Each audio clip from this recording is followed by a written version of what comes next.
Hi everyone and welcome to Newegg TV. My name is Paul and today I'm going to be doing an overview and some benchmarks on this new hard drive from Western Digital. This is the Western Digital RE 4TB RAID edition. We'll start off with as close as I can get to an unboxing with an OEM drive. These drives will typically ship OEM, which means you won't necessarily get retail packaging or anything like that.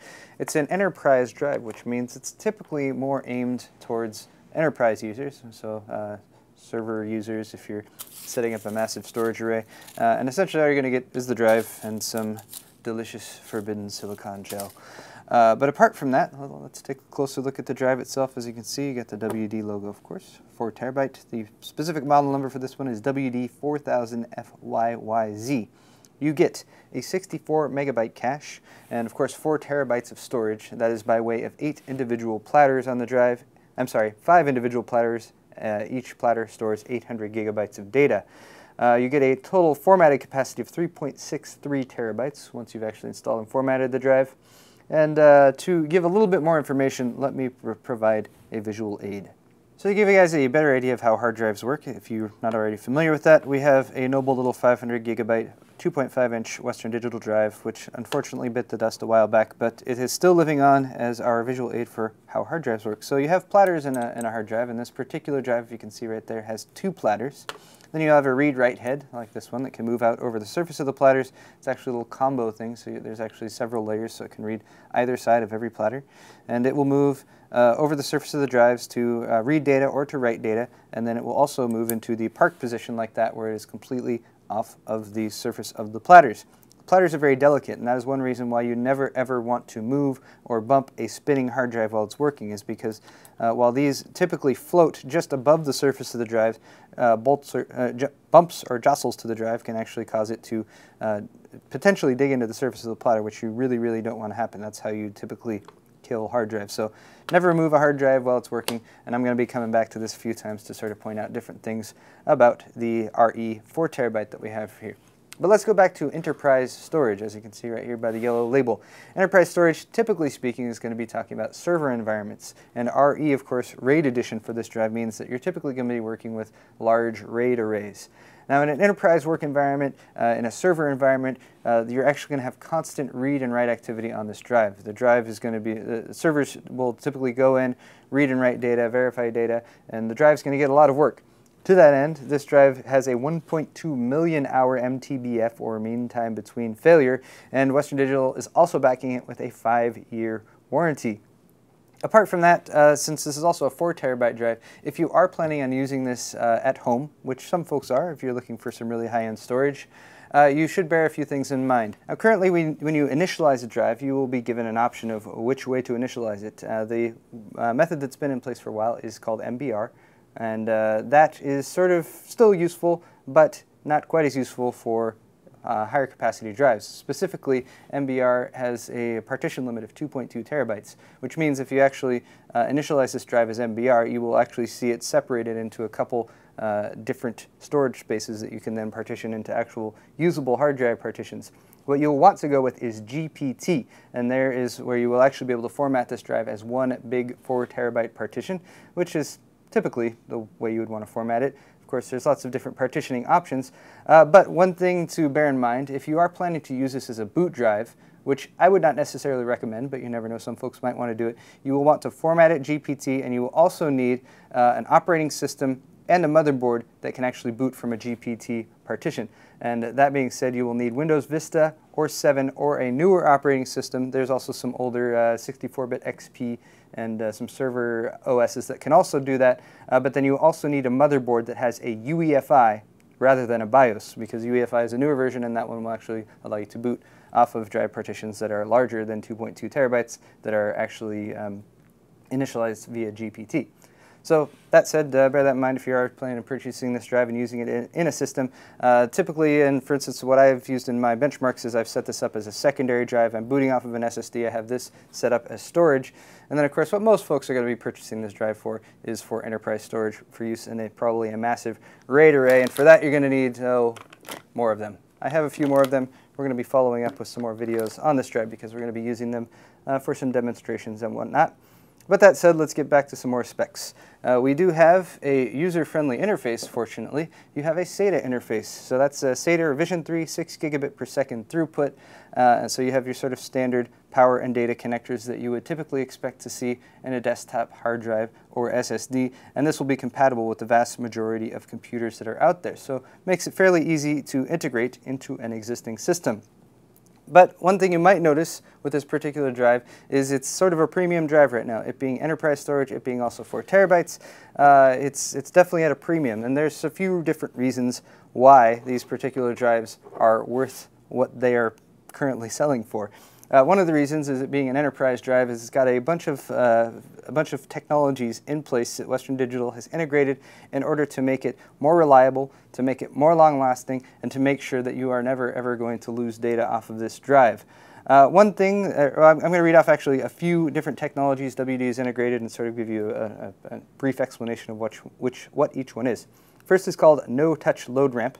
And what that's going to do is it's actually going to keep the drive read-write head off of the disk. It actually floats just above it, and that's just making sure it's floating at the right point. Speaking of which, dynamic fly height technology is what's going to keep the read-write heads off the disk and at the optimal heights.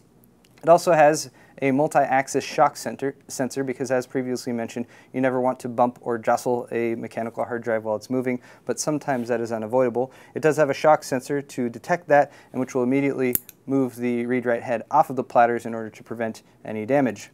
I should also mention while I have this open that you should never ever open up a hard drive like this because you will kill the drive.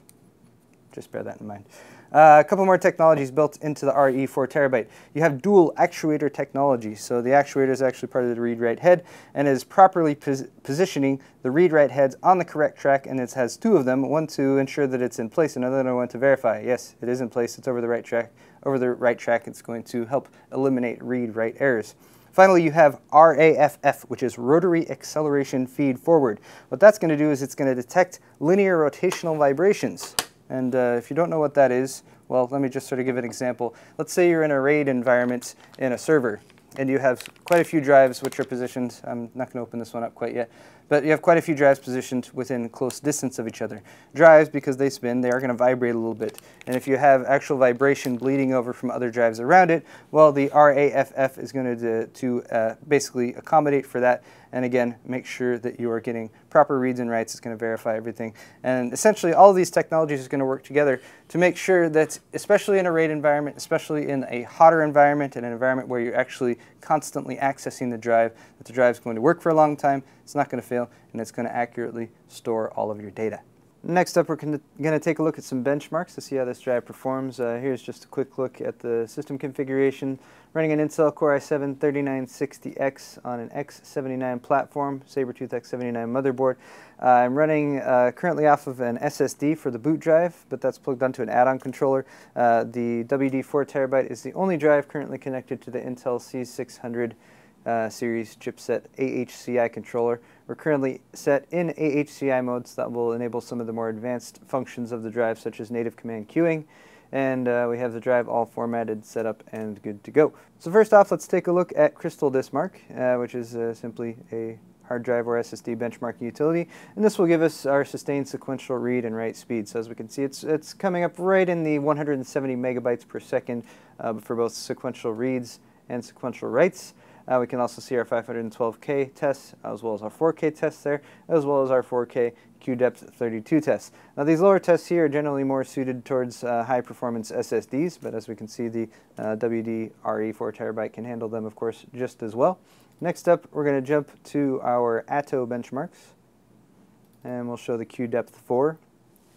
So that's our little chart right down in here.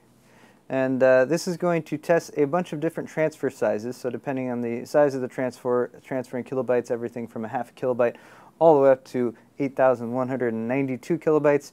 And as you can see, again, read and write performance, the scale here on the bottom goes up to 200 megabytes per second. So once we get up past the 2 and 4 KB tests, we're pretty easily hitting 165 to 170 megabytes per second on the writes, and we're hitting about 175, even 176 megabytes per second on the reads. So very solid performance from this drive for a mechanical spinning hard drive. Next up, we're going to take a look Well, I do have ATO QDepth 10 benchmarks here as well, which perform just slightly better with a higher Q depth. I like to run both tests when I can.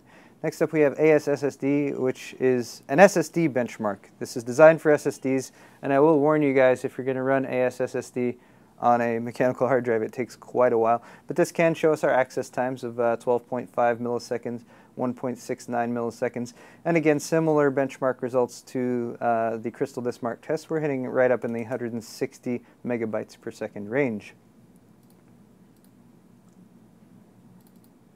ASSSD also has a copy and compression benchmark, and on these tests for ISO program and game, we had 121 megabytes per second, just under 100 megabytes per second, and 141 megabytes per second. Here's the ASSSD compression benchmark, and this tests drive performance at varying levels of compression. And since the drive doesn't perform compression on the fly, we again just hit similar benchmark numbers right in the 160 to 170 megabytes per second range. Finally, I ran the Blackmagic disk speed test. Blackmagic is actually a video utility, and it will test your drive speed to see if it can handle capturing directly to the disk at various compression levels and various actual detail levels for the video that you're testing. But this test, again, just sort of verifies our previous tests. We were hitting about 160 megabytes per second overall for both reads and writes. And that's just about going to wrap it up for this video, guys. I would want to point out once again that we do have several of these drives that Western Digital has provided for us. We're going to be setting up a RAID server here at Newegg TV to help store all of our masses of video data, and that will be forthcoming in additional videos in the future. But for now, that's going to wrap it up for this one. I'm Paul with Newegg TV, and if you enjoyed today's video, you can find more on our Newegg YouTube channel. Thanks a lot for watching, and we'll see you next time.